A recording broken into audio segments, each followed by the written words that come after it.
Good afternoon, and welcome to St. John's Episcopal Church. I'm Father Dave Kluderman. I'm the rector, or the priest in charge here at the church. And on behalf of the congregation, we welcome all the visitors to the church for this day, on Independence Day, to be able to celebrate and to be able to remember some of the great music of American composers. And we are so honored that Christian Stromley is part of the staff here at St. John's and has offered to do this concert today. And I know many of you are here because of Christian himself. So it is nice to have you here as well.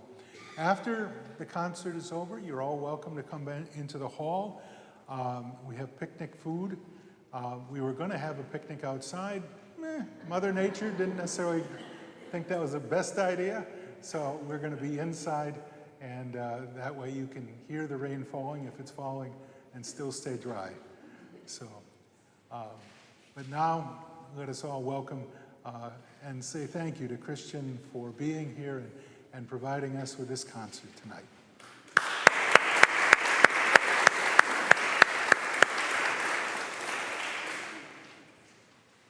Thank you, Father. Thank you for being here today. I'm very excited to present this to you. I also would like to thank, before we start, the people who put the picnic together and the people who are behind the scenes doing media and all of the things. So let's thank them, please.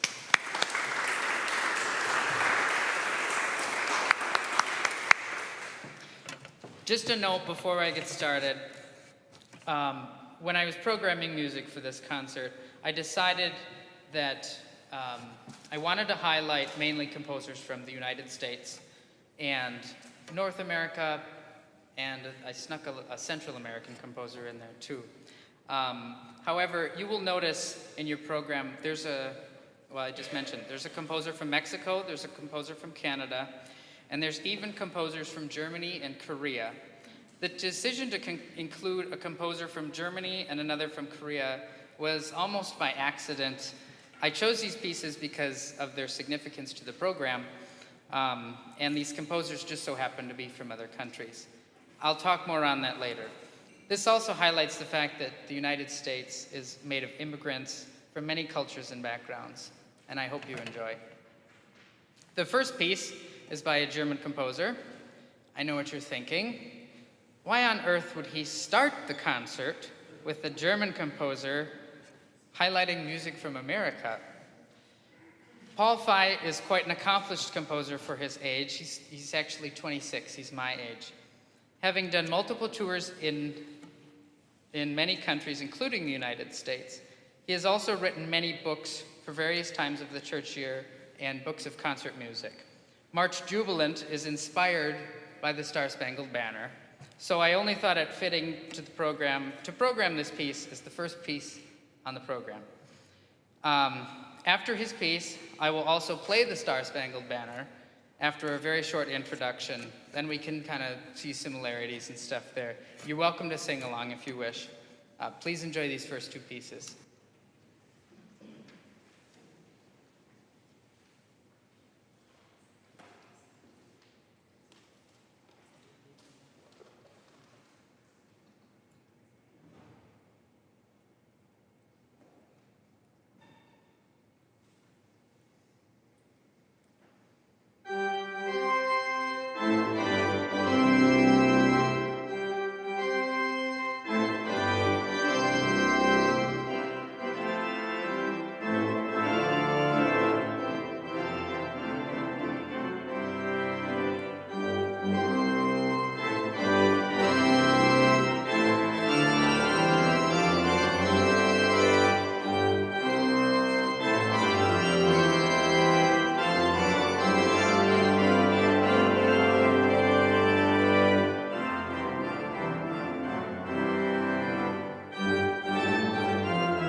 Thank you for singing along.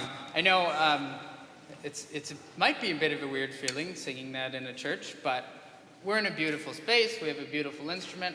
Why not? Florence Price was a prolific black female composer in the 20th century.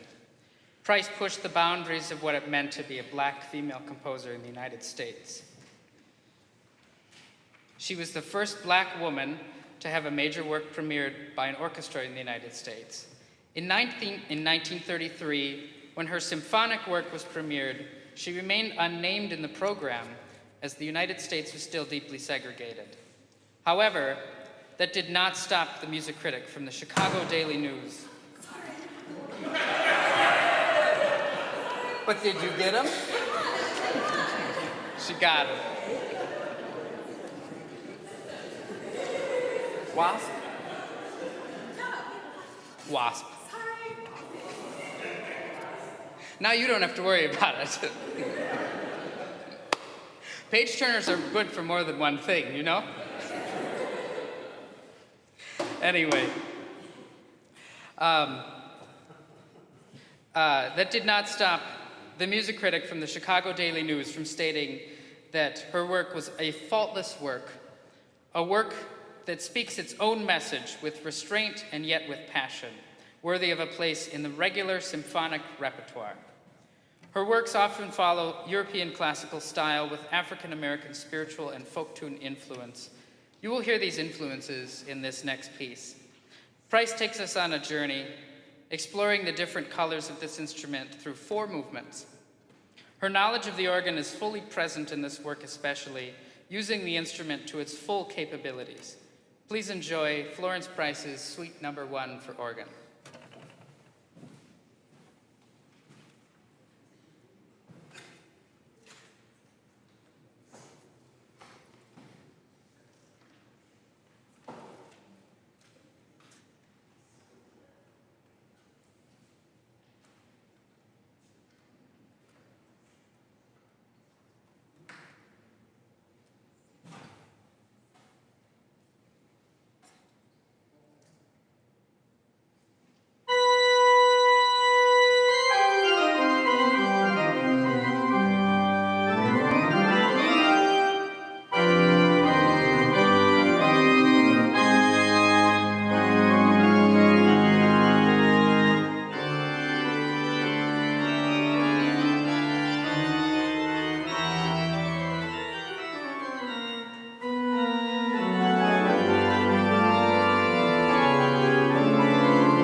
Emma Deemer was yet another prolific female composer in the 20th and 21st centuries.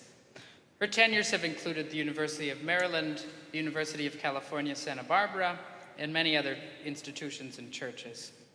Her works include keyboard, orchestral, chamber ensemble, choral, and vocal.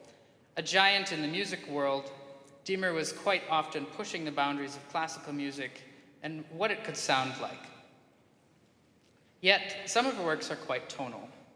Unfortunately, we lost Emma Lou this year only a month ago on June 2nd.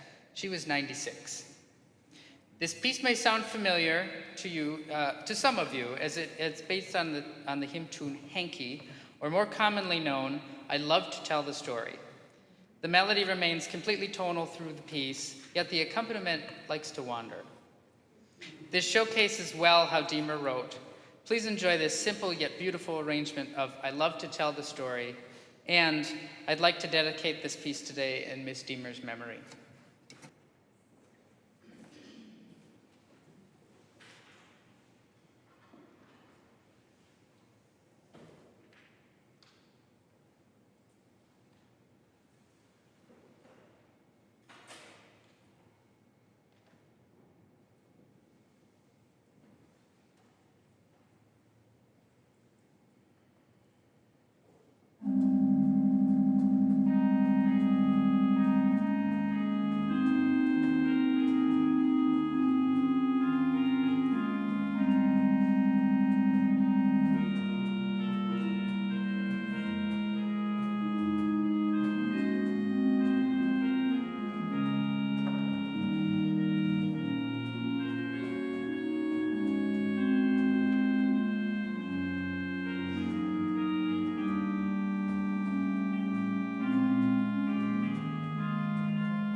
Paul O. Mans was an organist, choir master, college professor, and composer.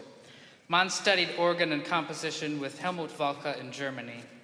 He is most notably known for his tenures at Mount Olivet Lutheran Church in Minneapolis as cantor and as chair of the music department at Concordia University, St. Paul, which also happens to be my alma mater. I had the privilege of learning and performing works on the organ that Mans had built for Concordia University. So as a tribute to my roots and my alma mater, I cannot program a concert, especially on about American composers, without including him. Mans enjoyed soloing out a melody on something like a large trumpet stop, which you will hear in this next piece. Please enjoy this boisterous arrangement of God of Grace and God of Glory by Paul O. Mans.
Although it was difficult to find information on José Jesus Estrada, I believe that it is noteworthy to have a composer for organ that was born and had resided in Mexico on today's concert. I will read the excerpt from the inside cover of this piece about Estrada. José Jesus Estrada is considered one of Mexico's finest composers of organ and choral music in this century. Born in 1898, excuse my pronunciation, in Teocatique, state of Jalisco, Mexico, he studied in Rome with Rafael Manari, who was also the teacher of Fernando Germani. After returning to Mexico at the end of 1935, and until his death on the 22nd of November 1980, which is St. Cecilia's Day, he held the post of professor of organ at the National Conservatory in Mexico City. Many of the leading organists of Mexico came under his tutelage there. I have heard that when learning new music, it is important to push your personal boundaries and abilities. This piece certainly does that for me, as I have never played any Mexican works before, at least not for organ. I certainly grew to love this piece, and it was not immediate that I was infatuated with its color.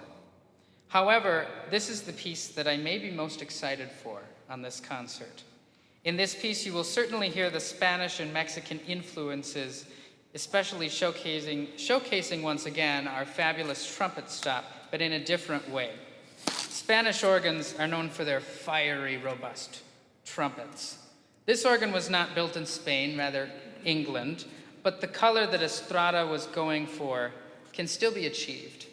You will hear the procesión in the beginning, then the saeta, which is a sort of lyrical aria in a way, then the procesión comes back to finish the piece.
Gordon Young, in my mind, is typically who comes to mind first when I think of American organ composer. He was born in McPherson, Kansas in 1919. Of his works, most well known is his Prelude in Classic Style. Young composed many organ and choral works in his time. He held positions such as music director at First Presbyterian Church in Detroit, Michigan, and at Wayne State University. His Jubilee Suite is a work in 3 movements: a boisterous promenade, a lyrical arioso, and finally a jaunty carillon toccata. My wonderful wife and page turner was running the program with me yesterday, and she said that the final movement sounds like it has some elements of AC/DC's Thunderstruck. I now cannot unhear it. If you know the song, you'll know what I'm talking about.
Sometimes I get going and I just hit the wrong button. Happens. Did you hear Thunderstruck in there? I don't know, she said she did. Yeah, there's a rocker there, I know. There's another gentleman in our parish who's been trying to get me to play some Thunderstruck or something on the organ. I think that's the closest I'm gonna get. Oh, fun. Scherzo by Healy Willan was one of the first pieces that I heard on organ that gave me an introduction to the varying types of color combinations that an organ can achieve. We all know and love the grand sound of a pipe organ, but with so many options of sounds to choose from, the organ lends itself to nearly endless possibilities of sound combinations it can produce. Scherzo offers two contrasting colors in two contrasting styles. At the beginning and at the end, you will hear something quite playful, while in the middle you will hear our lush and harmonious strings. Although Healy Willan was born in England, shh, don't tell anybody. He is regarded as a Canadian organist and composer because he spent most of his life and career in Canada. He held many prestigious positions at institutions and churches over the many years he resided in Canada. Please enjoy Scherzo.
We had some different kind of music from a furry friend for a second there. It's never boring around here. The finale for this concert is a fantastic arrangement of America the Beautiful by Marianne Kim. Kim is a Korean-American, Chicago-based composer who has composed many transcriptions of American folk tunes and spiritual hymns. She holds a dual master's degree in organ performance and jazz studies. Although jazz is not typical for the pipe organ, Kim was able to provide elements of jazz in this piece that work quite well. This arrangement seems to take us on a journey of the physical beauty in America. As you listen, I invite you to close your eyes and envision the babbling streams you hear at the beginning of this piece, the peaceful forests and meadows, and finally, the grandeur of mountains and mighty bodies of water towards the end. As I've just described, this piece starts quite soft and continues to grow, showing the power of our mighty Walker organ. I love this thing, can you tell? Kim decided to place a section near the end that is suddenly soft, as quiet as the organ can go, actually, then suddenly loud as the organ can go. One of the many reasons why I love the organ so much is that it has the ability to do this. It can produce sounds barely audible all the way up to full organ, with sounds filling an entire space. I always say that America is one of the most beautiful places in the world for its natural beauty, although maybe I'm biased. Kim does well with putting this to an auditory experience rather than a visual one. Please enjoy Marianne Kim's arrangement of one of my favorite tunes, America the Beautiful.